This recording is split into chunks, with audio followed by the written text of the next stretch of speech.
Hello and welcome everyone. Thank you for joining us today. I would humbly ask that if you haven't subscribed to our channel, please do so. It would mean a lot.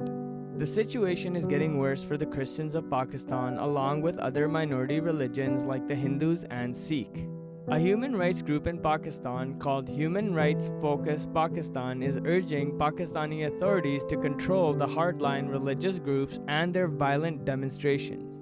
HRFP is very concerned with the safety and security of the religious minority in Pakistan.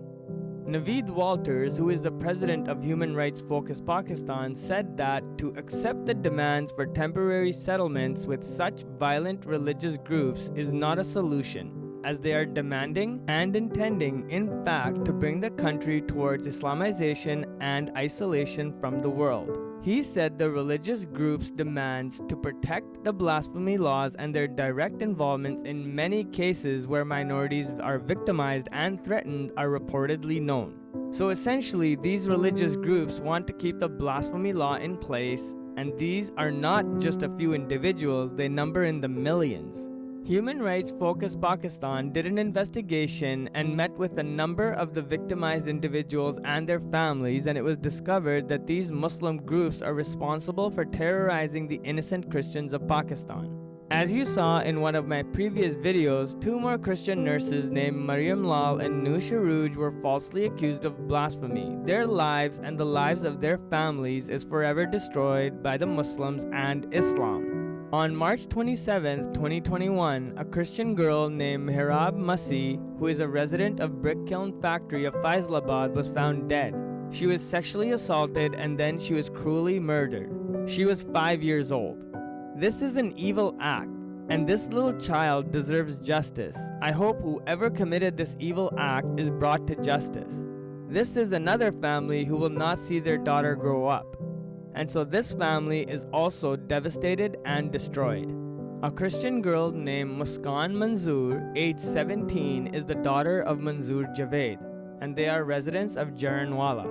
She was abducted on January 20th, 2021 from her home by a local resident named Shabazz Hussain. The family registered an FIR, but Muskan has not been located. The family has stated that Muskan was abducted for forced conversion and to be forced married. You may be wondering why Muslims kidnap underage girls in Pakistan. The reason Muslims kidnap underage girls is because it is a systematic way of making sure that all future Christians of Pakistan are never born. It is also a way to make Islam grow and to decrease the number of Christians in Pakistan. Again, here is another family that has been destroyed by Muslims and Islam.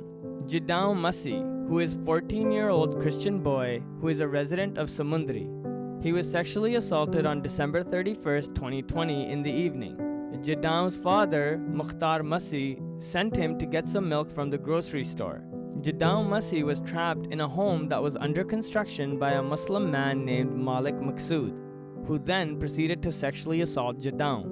The family registered an FIR, and the police are reluctant to arrest the rapist.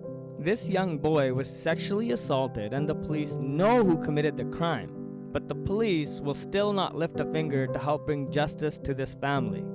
The reason the police won't help is because this happened to a Christian boy. And as far as the Muslims in Pakistan are concerned, we Christians aren't even human. The Muslims consider Christians as pigs and monkeys. Here is another boy's life that has been destroyed along with the lives of his family. Rida Rafiq, who is 15 years old and a Christian girl, and she is a resident of Jaranwala, and she works as a laborer in a nearby factory in her village. On December 19th, 2020, while she was on her way to work, she was abducted and forcefully converted to Islam, and she was forcefully married to her kidnapper. The kidnapper's name is Muhammad Mia, who is 45 years old, and he is also the supervisor at the factory where Rida worked. Muhammad already has 2 wives, and now his 15-year-old child bride is wife number 3. This marriage, according to Pakistani law, is illegal. The police, however, have done nothing to help. As I said, this man named Muhammad already has 2 wives, but he couldn't keep his eyes off of a child. He was sexually attracted to a 15-year-old girl. He is so disgusting that he kidnapped and married a child named Rida.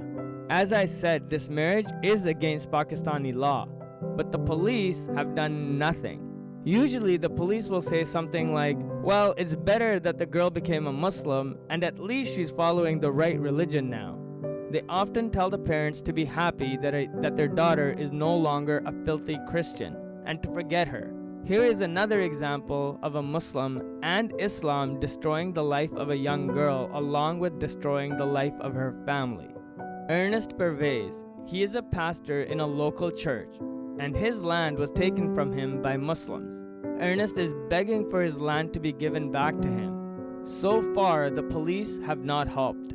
This poor man owned land. Who knows how hard he worked to buy it? And it was all snatched away from him. Is this the peace and tolerance we hear so much about from Muslims in the West? This is what happens when you are Christians of Pakistan. Muslims can come and do whatever they want to you. As a Christian, you have no rights. In Pakistan, people have what is called a national identity card. This card is exactly like a driver's license in the West. There is one key difference, however. The national identity card in Pakistan also lists what religion you are. I am sure you understand why in a Muslim country it would be important to know what religion you are. Yes, you guessed it. It is because anytime you go somewhere where you need to show your ID to obtain a service from the government, it tells the people working at these locations exactly how to treat you. If you're Christian or any other minority, you get treated worse than an animal. If you go to school and you score really well in an exam, your mark is brought down to near failing.